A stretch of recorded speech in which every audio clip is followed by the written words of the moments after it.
दुनिया के लोकतंत्र को समझने से पहले दुनिया के लोकतंत्र में हुए संघर्ष को जानना जरूरी है। अब ऐसे ही एक बेमिसाल घटनाक्रम को जानेंगे जो कि दक्षिण अमेरिका के एक छोटा सा देश, ठीक है, एक छोटा सा देश चाइना, ठीक है, जिसको चिल्ली कहते हैं। क्या कहते हैं?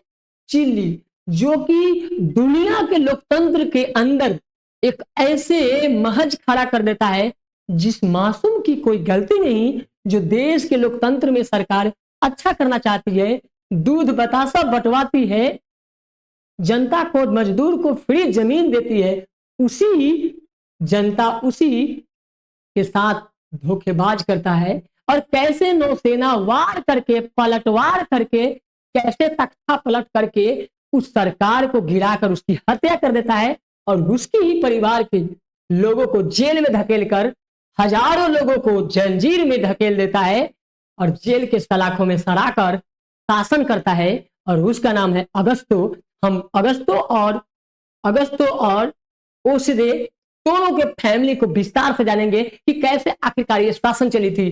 तो हम शुरुआत करते हैं। सबसे पहले ओहेदे एक व्यक्ति की बात करते हैं। ओहेदे नाम की व्यक्ति एक था जिन्होंने सोशलिस्ट पार्टी बनाया था, जिन्होंने चिली में क्या किया। चिली अब हम बताते हैं आपको, बाबू ध्यान से देख सकते हैं। ये जो येलो कलर के आपको दिख रहा है, ये पतला सा कोहिडोर, जो पतला सा ऊपर से लेकर नीचे तक, इस लेयर को देख सकते हो बाबू।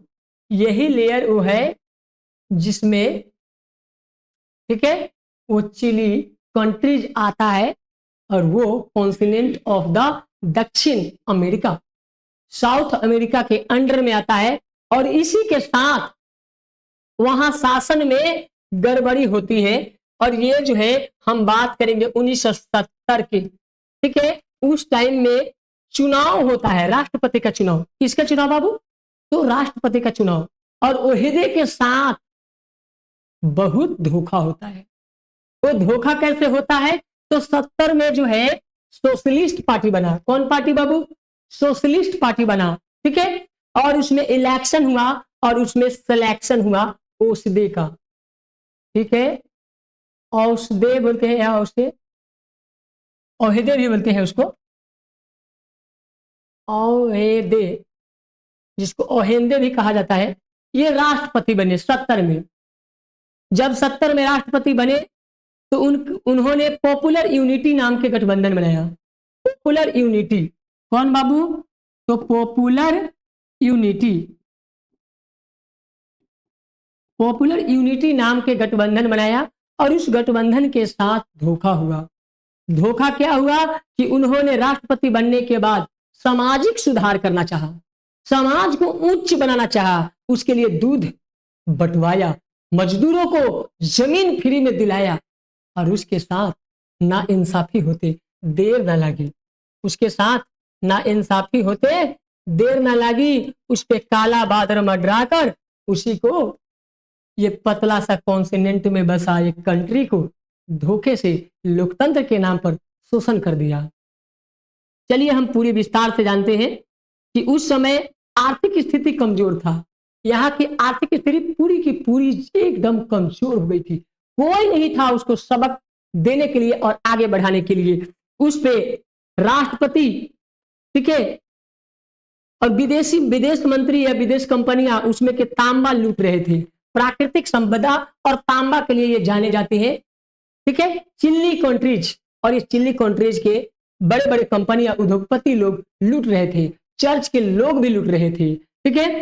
राष्ट्रपति साल्वाडोर ओहेदे, इसका नाम साल्वाडोर है। पूरा नाम की बात किया जाए तो साल्वाडोर, बाबू याद रखना, साल्वाडोर ओहेदे। इसने वहां के लिए बहुत अच्छा काम किया। विदेश कंपनी, चर्च, जमींदार, अमीर लोग जो है, ठीक है, राजनीतिक दल ने राष्ट्रपति को इस कार्यक्रम के लिए विरोध किया और षड्यंत्र रच दिया।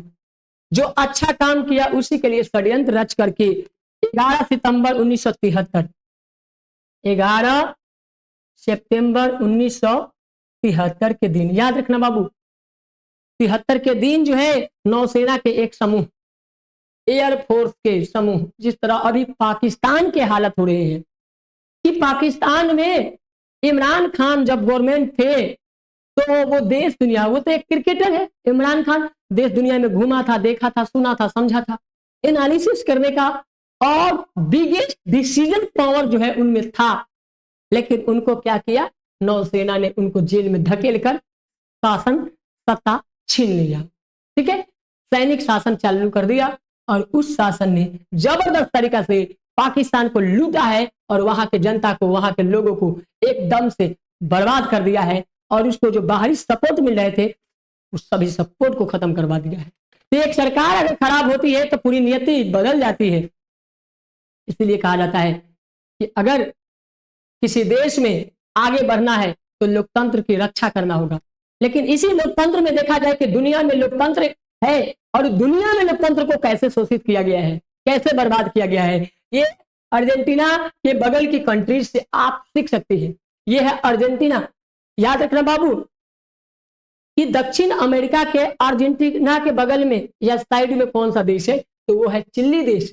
दोनों को देख सकते हैं। इसके बगल में है उरुग्वे, उरुग्वे देश है, कंट्रीज है। उसके बाद है पैराग्वे, पैराग्वे। उसके बाद है Bolivia, Bolivia, Peru, Guana, Brazil. ये कंट्रीज को देख सकते हैं।